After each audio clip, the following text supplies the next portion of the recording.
minus 10, 9, 8, 7, 6, 5, 4, 3, 2, 1.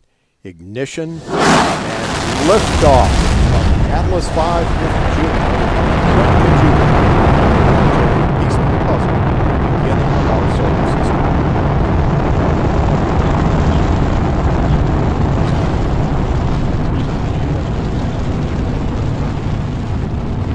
And go ahead and set that vehicle set back up full thrust.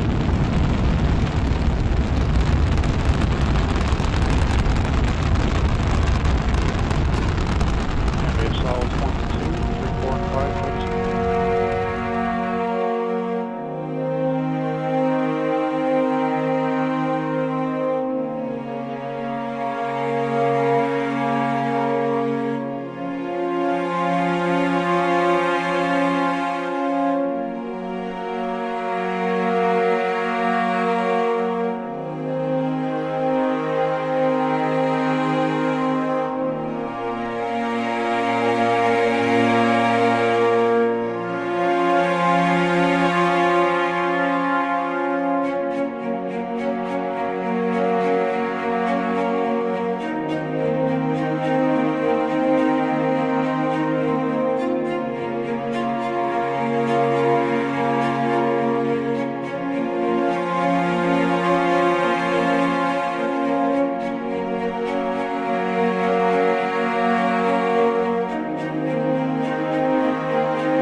বৃহস্পতি এই সৌরমণ্ডলের পঞ্চম এবং সর্ববৃহৎ গ্রহ। একে গ্যাসীয় দানবও বলা হয়ে থাকে। রোমানরা তাদের দেবতা জুপিটারের নামে এই গ্রহের নামকরণ করেছিলেন। মহাকাশে সূর্য, চাঁদ এবং শুক্র গ্রহের পরে সর্বাধিক উজ্জ্বল বস্তু বৃহস্পতি। 1610 খ্রিস্টাব্দে গ্যালিলিও গ্যালিলি বৃহস্পতির 4টি উপগ্রহের সন্ধান করেন, যাদের গ্যালিলিয়ান মুন বা গ্যালিলিওর চাঁদ বলা হয়ে থাকে। অনেকে দাবি করেন 362 খ্রিস্টপূর্বাব্দে চীনের এক জ্যোতির্বিদ বৃহস্পতির উপগ্রহের সন্ধান করেছিলেন। ভারতীয় জ্যোতির্বিদ ও গণিতজ্ঞ আর্যভট্ট 499 শতাব্দীতে বলেছিলেন, বৃহস্পতি সূর্যের একটা পুরো চক্কর খেতে সময় নেয় 4332.2722 দিন বা 11.86 বছর। বৃহস্পতির ডায়ামিটার 1,42,984 কিলোমিটার আর এর ডেন্সিটি 1.326 গ্রাম পার সেন্টিমিটার কিউব। বৃহস্পতি মূলত গ্যাস ও তরল পদার্থ দ্বারা নির্মিত। এর বায়ুমণ্ডলে 75% হাইড্রোজেন গ্যাস আছে, 24% হিলিয়াম গ্যাস আর বাকি 1% অন্যান্য পদার্থ আছে। এছাড়া অ্যামোনিয়া, মিথেন, জলীয় বাষ্প, সিলিকন কম্পাউন্ডের উপস্থিতিও এখানে পাওয়া যায়। বৃহস্পতির বাতাবরণের উচ্চতার খোঁজ করা পাথুরে গ্রহের তুলনায় মুশকিল। যেমন পৃথিবী বা অন্যান্য টেরিস্ট্রিয়াল গ্রহের বায়ুমণ্ডল একটা শক্ত কেন্দ্র থেকে শুরু হয়, কিন্তু বৃহস্পতিতে এরকম কোনো কিছুই নেই। এখানে শুধু রয়েছে গ্যাসের পরত এবং তরল পরত। কিন্তু বৈজ্ঞানিকেরা প্র্যাকটিক্যালের জন্য বৃহস্পতির এমন একটা পরত খুঁজেছেন যেখানে প্রেশার পৃথিবীর তুলনায় 10 গুণ বেশি, যাকে বৈজ্ঞানিকরা বৃহস্পতির পৃষ্ঠতল বলেছেন। এখানে তাপমাত্রা 360 কেলভিন বা 67 ডিগ্রি সেলসিয়াস পর্যন্ত থাকে। বৃহস্পতির বায়ুমণ্ডলে হালকা ও গভীর চক্র দেখতে পাওয়া যায়, যা এখানে গ্যাসের চাপের বিভিন্নতার দরুন সৃষ্টি। সেই কারণে দুটো চক্রের মাঝখানে বৃহৎ ঝড়ের ঘূর্ণাবর্ত দেখতে পাওয়া যায়। বৃহস্পতির দক্ষিণ হেমিস্ফিয়ারে এখনও পর্যন্ত সর্ববৃহৎ ঝড়ের ঘূর্ণাবর্ত দেখা যায়, যা এতটাই বড় যে এর মধ্যে দুটো পৃথিবীর স্থান পেয়ে যাবে।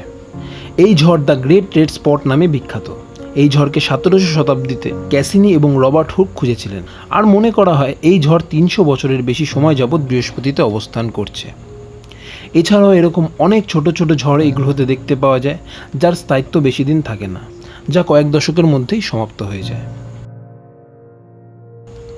যতটা শক্তি বৃহস্পতি সূর্যের থেকে গ্রহণ করে তার অনেক বেশি সে মহাকাশে বিকিরিত করে দেয়, কারণ এর কেন্দ্র পাথরে আর এর তাপমাত্রা 20,000 কেলভিন। মনে করা হয় বৃহস্পতির বায়ুমণ্ডলে 3টি এলাকায় বিভক্ত। প্রথমটা পাথরে কোর, যা পৃথিবী থেকে 40 গুণ ভারী। দ্বিতীয় ভাগ হাইড্রোজেন লিকুইড রূপে অবস্থিত, যা পুরোপুরি ইলেকট্রিক্যাল কন্ডাক্টিভ। আর এই কারণে বৃহস্পতির কাছে সবথেকে শক্তিশালী ম্যাগনেটিক ফিল্ড রয়েছে। এই গ্রহের ম্যাগনেটোস্ফিয়ার 65 মিলিয়ন কিমি অবধি বিস্তৃত, আর তৃতীয় ভাগে সাধারণ হাইড্রোজেন বা হিলিয়ামে ভরা। এখানে অ্যামোনিয়াম ক্রিস্টাল ও অ্যামোনিয়াম হাইড্রোসালফেটের মেঘ রয়েছে এবং এই মেঘের নিচে জল বা বৃষ্টির মেঘের খুব হালকা স্তর রয়েছে। এখানে বায়ুর গতিবেগ ঘন্টায় 360 কিলোমিটারও হয়ে থাকে। বৃহস্পতি সূর্য থেকে 77.8 কোটি কিলোমিটার দূরে অবস্থিত, যা পৃথিবীর দূরত্বের 5 গুণ বেশি। সূর্যের আলো এই গ্রহে পৌঁছাতে 43 মিনিট সময় লাগায়। এখানে সৌরমণ্ডলের সবচেয়ে ছোট দিন হয়, যা 7 ঘন্টা 50 মিনিট আর 30 সেকেন্ডের হয়ে থাকে। শনির মতো বৃহস্পতিরও রিং রয়েছে, কিন্তু ধূলিকণার জন্য যা দেখা যায় না। এই গ্রহে মূলত 67টা উপগ্রহের খোঁজ পাওয়া গেছে, যার মধ্যে গ্যালিলিওর দ্বারা খোঁজা 4টে বৃহৎ উপগ্রহ রয়েছে, যথা গ্যানিমিড, ক্যালিস্টো, আইও আর ইউরোপা। 1973 সর্বপ্রথম পাইনিয়ার 10 উপগ্রহ পাঠানো হয়, যা এই গ্রহের খুব কাছ থেকে অনেক চিত্র তথ্য আমাদের পাঠায়। এর 6 বছর বাদে ভয়েজার বৃহস্পতির চক্র খোঁজে এবং দ্য গ্রেট রেড স্পট ঝড়ের সম্পর্কে আমাদের জানায়। এরপর ক্যাসিনি, নিউ হরাইজন মিশনও পাঠানো হয়। গ্যালিলিও প্রোব প্রথম মহাকাশযান ছিল যা বৃহস্পতির পরিক্রমা করে।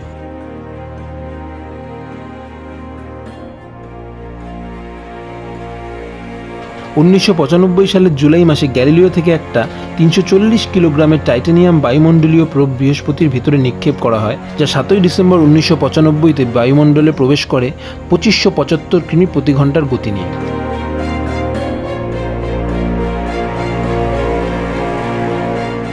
আর 57 মিনিট পর্যন্ত অনেক তথ্য পৃথিবীতে পাঠায়। অবশেষে তাপমাত্রা ও চাপের দরুন বৃহস্পতির বায়ুমণ্ডলে সেটা ধ্বংস হয়ে যায়।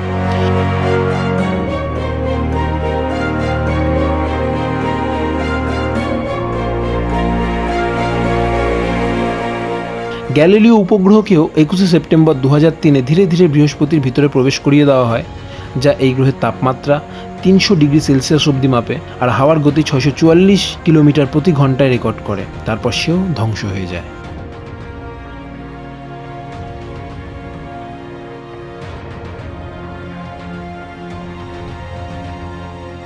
5 আগস্ট 2011 সালে আমেরিকান মহাকাশ গবেষণা কেন্দ্র নাসা জুনো নামের একটি মহাকাশযান বৃহস্পতির উদ্দেশ্যে প্রেরণ করে, যা 4 জুলাই 2016 সালে ভারতীয় সময় সকাল 9:23-এ বৃহস্পতির কক্ষপথে প্রবেশ করে।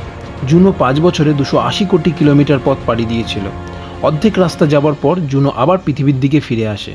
এটা কোনো প্রযুক্তিগত ত্রুটির জন্য হয়নি, বরং এটা ছিল জুনোর গতি বাড়ানোর একটা বৈজ্ঞানিক পদ্ধতি।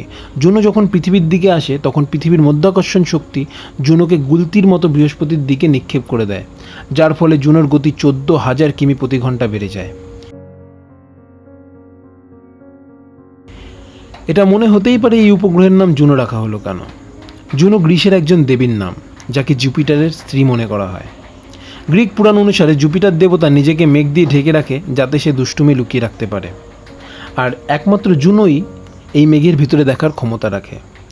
তাই এই মহাকাশযানটির নাম রাখা হয় জুনো। 20 মাস ধরে 37টা কক্ষ প্রদক্ষিণ করাই ছিল এর লক্ষ্য। তারপর ধীরে ধীরে একেও বৃহস্পতির কক্ষপথে প্রবেশ করিয়ে ধ্বংস করে দেওয়া হবে।